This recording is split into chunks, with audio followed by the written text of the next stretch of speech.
Nagdeklara ang Sangguniang Panlalawigan ng Mountain Province ng State of Calamity sa lalawigan sa pamamagitan ng espesyal na sesyon ngayong Nobyembre 14, 2025.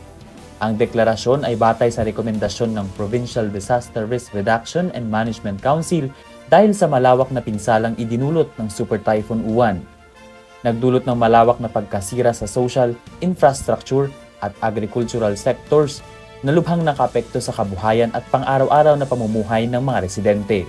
Iniulat ng PDRRMC na napinsala ng bagyo ang mahahalagang serbisyo gaya ng kuryente, komunikasyon, supply ng tubig at mga daan, dahilan upang maantala ang paghatid ng pangunahing pangangailangan at serbisyo sa publiko.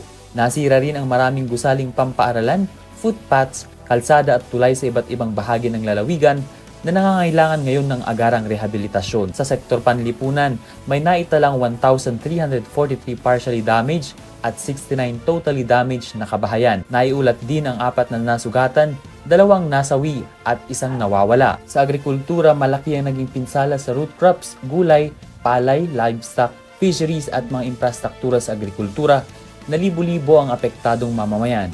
Dahil sa deklarasyon, maaaring magamit ng provincial government ang 30% Quick Response Fund mula sa 5% Local DRRM Fund para sa agarang tulong, relief at rehabilitasyon.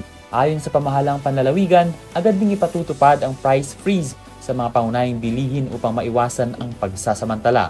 Samantala, kasabay ng deklarasyon ng State of Calamity, nagpahayag ang NGCP at Mountain Province Electric Cooperative ng pasensya sa mga residente dahil sa patuloy na blackout sa lalawigan.